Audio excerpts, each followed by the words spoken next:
This is a policy analysis for the Older Americans Act, Title III, by Jessica Pope, Vital Skills for Late Life Populations at Metropolitan State University in Denver.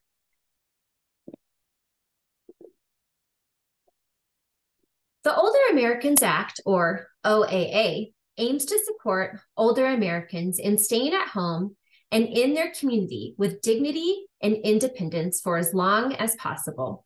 This presentation will focus on the OAA Title III.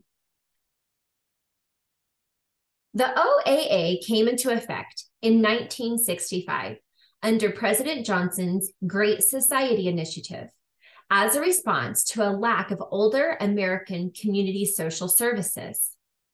The regulating entity is the federal government. Specifically, the House and the Senate passed legislation for reauthorization. Title III focuses on appropriate supportive services for in-home living, removal of individual and social barriers to economic and personal independence, and providing a continuum of care for the vulnerable.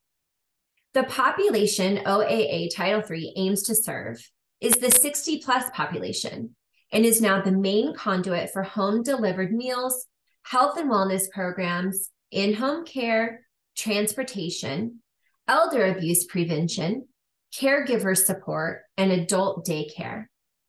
Title III serves and regulates by authorizing service programs through a national network of 56 state agencies on aging, 618 area agencies on aging, and nearly 20,000 service providers.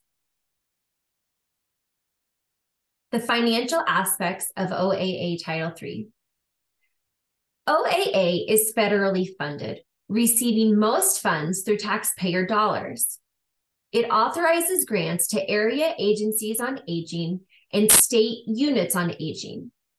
Title III accounts for 72.8% of OAA's total fiscal year 2022 funding.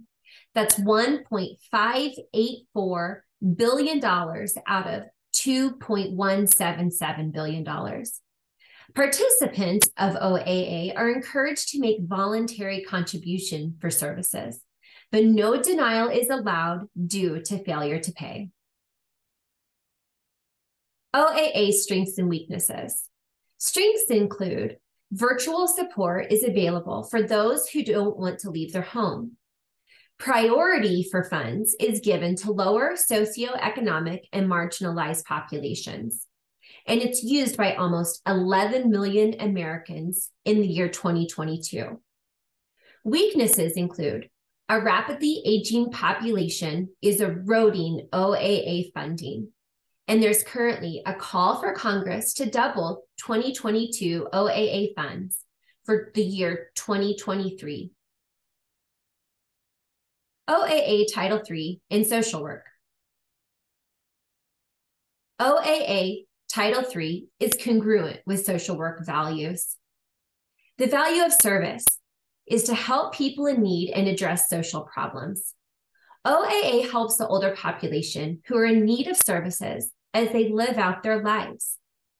Social justice. Social workers challenge social justice. OAA helps older Americans and prioritizes low-income individuals and minorities. Dignity and worth of the person. OAA offers services to the older population to help them live in dignity as they age. Importance of human relationships.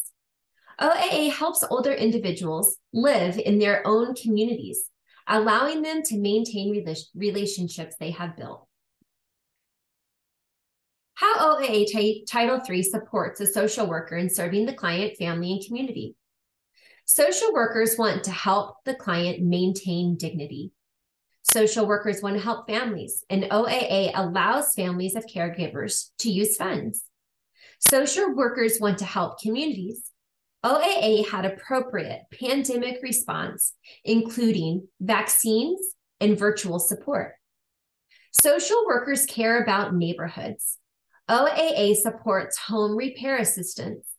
Social workers want to help marginalized populations, and social workers care about health, nutrition, and wellness. How OAA Title III hinders a social worker in serving the client, family, and community. Funding. Funds are currently limited. As social workers try to get their clients benefits, some may be denied or asked to pay for services, creating frustration or discouragement. And program exposure. It can be unclear on where to find OAA benefits. Conclusion. Americans are aging, and taking care of our seniors is an important task for all, especially social workers. OAA Title III has been a successful policy with numerous beneficial services to ensure those in late life age with dignity and a good quality of life. As we advocate for government OAA Title III funding, we are advocating for our aging citizens. Thank you.